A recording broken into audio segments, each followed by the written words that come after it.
Satu. Baik, selamat sore. Selamat berjumpa kembali dengan kami dari channel YouTube Rosano Tes Ombak. Kami berjumpa kembali di edisi Rabu 29 Desember 2021. Baik, masih bersama dua narasumber utama kami. Selamat sore, Bung Rosano. Kemudian ada Bung Aldi. Selamat sore, Ya, Bung selamat Aldi. sore. Baik, sesuai dengan janji kami, kita akan bertemu kembali di edisi yang sangat viral, saya pikir menjadi pembincangan kita semua terkait dengan lahan tidur di Batam.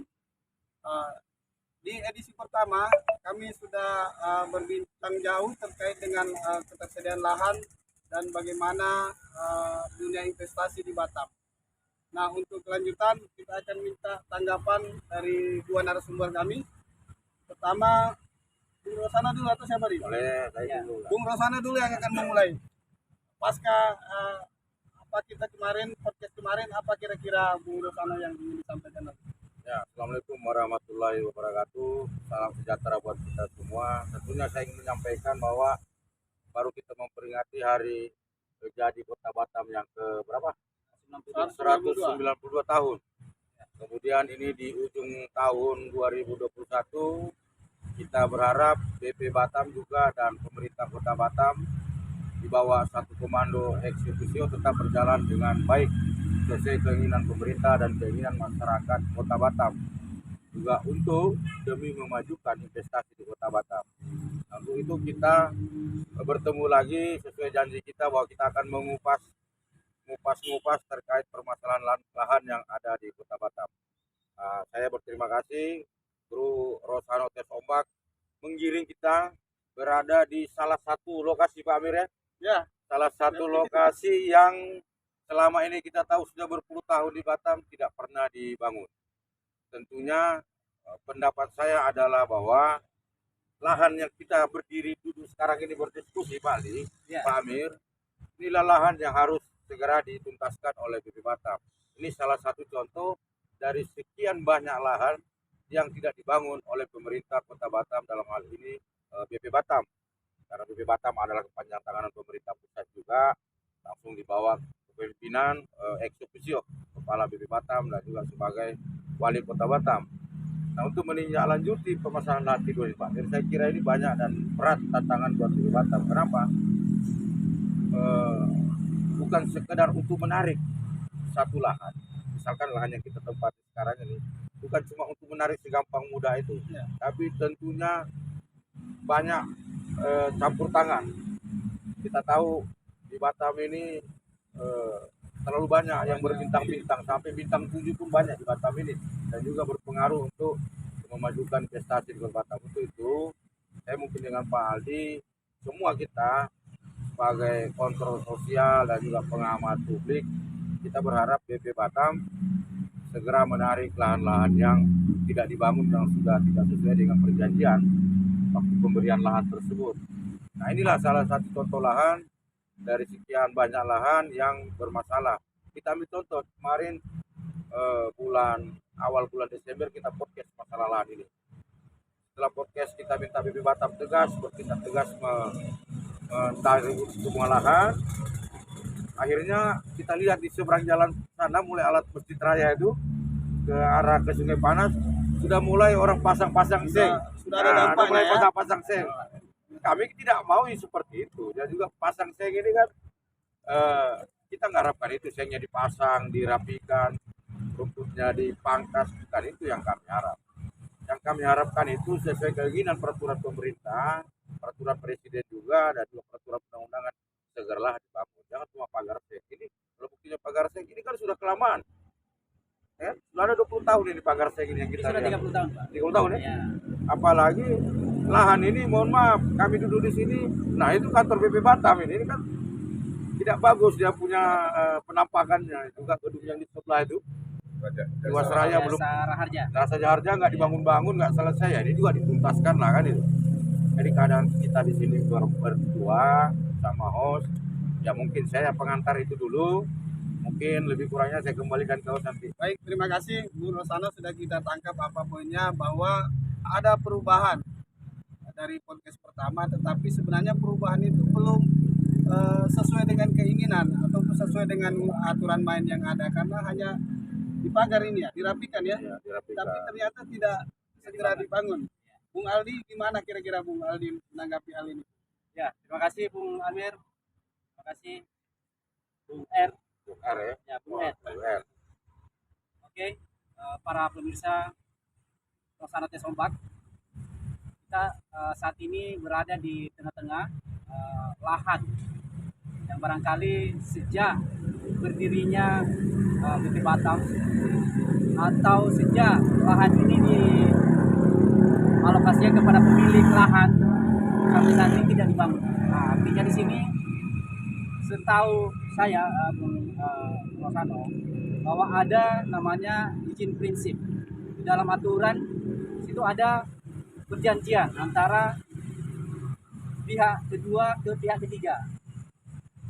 Dalam perjanjian tersebut kalau nggak salah bunyinya dalam waktu 2 tahun ketika tidak dibangun, itu akan dikembalikan kepada pihak kedua.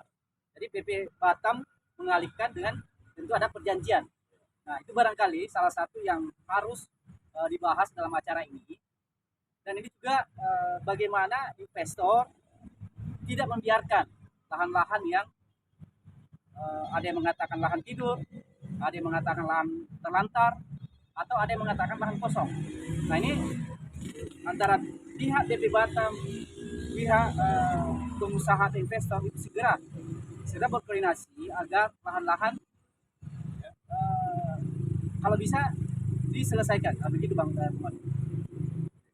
Baik, terima kasih Bung Aldi, juga sudah kita dengar pandangannya, tapi namun belum secara tegas nih Bung Rosano.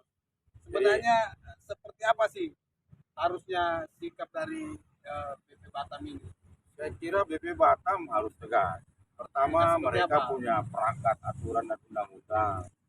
Peraturan pemerintah ya, peraturan presiden, peraturan perundang-undangan yang berlaku terkait juga pengaturan tentang agraria dan tata ruang, yaitu Badan Pertanahan Nasional. Bukan begitu, BPN.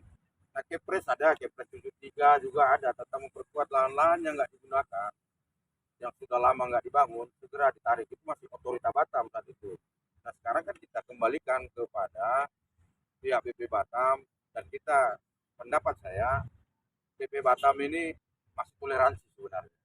Masih berikan pengampunan, masih kasih pengampunan kepada pihak-pihak yang sudah mendapatkan, sudah membayar WTU 30 tahun tapi tidak membangun.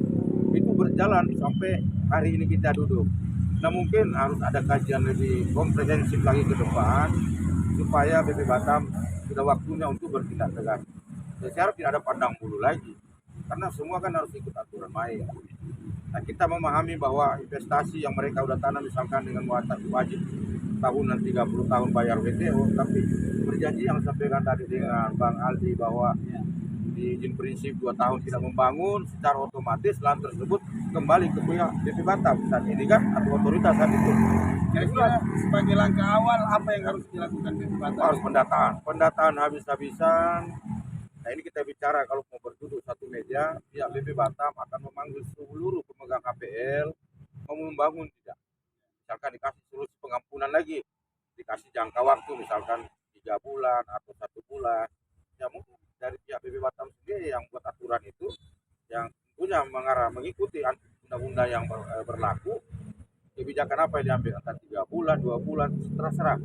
Yang penting itu bisa lahan-lahan yang tidak produktif, yang nggak dipakai, segera ditarik. Jika mereka nggak sanggup bangun, ya udah dibalikan lagi ke BP Batam. Urusannya nanti seperti apa, ya BP Batam dengan pihak-pihak investasi. Baik, terima kasih Bung Rosano. Saya pikir poinnya bahwa harus dilakukan pendataan ulang. Pendataan ulang biar kita lihat berapa banyak sebenarnya lahan-lahan yang terlantar. Kemudian apa yang akan dilakukan terkait dengan lahan itu. Bung Aldi, mungkin penegasan kira-kira berapa waktu deadline-nya Bung Aldi? Ya, Harus diberikan toleransi. Sebelum saya coba menjawab masalah deadline. Jadi begini Bung Rosano. sebenarnya BP Batam sudah melakukan pendataan. Jadi zamannya Pak Hartanto itu ada 8.200 hektar. Nah ini 8.200 hektar yang dianggap terbengkalai. Nah kita bisa lihat salah satu contoh di zona kantor BP Batam sendiri, baik di depannya, baik di belakang kantor BP Batam sendiri itu ada bisa ratusan hektar. Nah ini yang menjadi pertanyaan semua pihak, ada apa pihak-pihak terkait tidak menarik, padahal ini menarik lahan tersebut, padahal ini sudah menyalahi aturan, baik dari izin prinsip, baik dari barangkali hal-hal lain. Nah ini yang menjadi titik krusialnya. Nah terkait pertanyaan Bung Amir bahwa deadline, ya kita berharap mungkin di awal tahun 2022 sebagai langkah awal bagaimana Batam juga bisa maju. Ya kita berharap ya BP Batam di awal tahun itu sudah atensi terkait lahan kosong ini, Bung Amir. Saya rasa begitu. Jadi deadline itu kita berharap di awal tahun 2022 itu segera bersikap. Artinya kapan lagi kalau tidak bersikap di awal tahun 2022. Nah, begitu Bung Amir. Baik, ada 2 poin ya. Pertama terkait dengan penataan, bahwa kata Bung Rosano harus ada segera dilakukan pendataan. Pendataan itu dalam rangka melihat lahan ini oleh siapa sih sebenarnya yang pegang HPL-nya, kemudian bagaimana komitmennya. Itu yang pertama. Yang kedua, ada deadline dari Bung Aldi tadi bahwa kita berharap bahwa di awal tahun 2022 ya, harus dilakukan pendataan, kemudian dilakukan penertiban. Ada poin lain yang mungkin masih perlu ditambahkan, Bung? Ya, yang begini, ini yang saya mau sampaikan ke pihak BP Batam. Berulang-ulang lah ya. Karena Batam ini saat ini, kalau di saat pandemi COVID 2 tahun, daerah Indonesia seluruhnya kan stagnan pembangunan daerah. Tapi Batam terus pembangunan jalan terus tahun masa pandemi 2 tahun lalu kan. Daerah-daerah lain Indonesia nggak ada yang berjalan, cuma 2 yang berjalan. Satu, pembangunan ibu kota baru di Panajam sana, Kalimantan. Batam pelebaran jalan terus menerus, tidak ada stop sampai sekarang ini. Tentunya dari situ itu isyarat buat kita ini isyarat bahwa sebetulnya BP Batam yang sudah menyatu dengan Pemko di bawah satu komando, ini sudah isyarat buat kita ini, mereka sudah mau maju sebenarnya ini untuk membangun Batam. Hanya terkendala teknis di dalam terkait lahan-lahan tersebut. Nah kita ambil contoh, masih banyak investor yang menginginkan lahan di Pulau Batam, sangat banyak, masih ngantri, bahkan itu ribuan mungkin ya, yang menginginkan dapat lahan. Cuma ya tadi sekarang lahan-lahan tersebut yang nggak dimanfaatkan, ya kita minta, saya pribadi saya meminta ini harus ketegasan yang harus diambil. Tentunya ketegasan yang tidak amburadul, tidak sistem seperti dulu kan. Jadi kedewasaan lah, pakai aturan main yang berlaku, lahan itu ditarik secara resmi di depan orang-orang yang pernah dapat APR, perusahaan-perusahaan. Misalkan Pak Amir nih, Pak Amir, lu punya lahan tidak bangun sekian tahun, ini perjanjiannya ini prinsipal ya, 2 tahun tidak bangun, otomatis lahan Pak Amir sudah kembali ke negara gitu. Nah, misalkan Pak Amir komplain, Yang lain butuh ya. nah ya, karena yang lain butuh, karena bukan kepentingan di sini, bukan kepentingannya Pak Amir yang kita mau adopsi, yang kita mau adopsi adalah kepentingan masyarakat ke depan. Dan juga investasinya itu yang untuk ada peningkatan, tidak terjadinya kesenjangan ekonomi. Kalau lahan tidur begini kan, kesenjangan ekonomi pertama yang timbulkan, lapangan pekerjaan sulit. Coba ini lahan tidur semua dibangun, artinya lapangan pekerjaan berjalan, kesenjangan ekonomi itu akan semakin menurun. Nah ini apalagi pemerintah udah satu komando kan, itu wali kota juga kepala BP Batam, ya udah tidak ada masalah teknis di lapangan, harusnya udah berjalan lancar semua kan. Baik, Bung Aldi, Ya, saya rasa terakhir dari saya bahwa ini menjadi momen penting di akhir tahun 2021, semoga di awal tahun 2022 Batam ditata dengan baik. Nah, itu barangkali pesan saya. Baik, terima kasih teman-teman dimanapun Anda menyaksikan channel YouTube kami ini. Selain dua hal tadi, poin terakhir yang kami tangkap dari dua narasumber ini adalah ketegasan dari pemerintah. Dalam hal ini adalah Kepala BP Batam sebagai otoritas atau penanggung jawab terkait dengan pengalokasian lahan.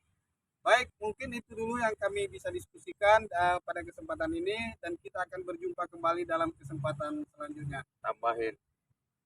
Selamat menyambut tahun baru. Selamat Ya. menyambut tahun baru baru 2022. 2022 dari Pikiran kami. baru, semangat Pikiran baru, semangat baru. pimpinan baru, semangat baru. Baru. Mantap.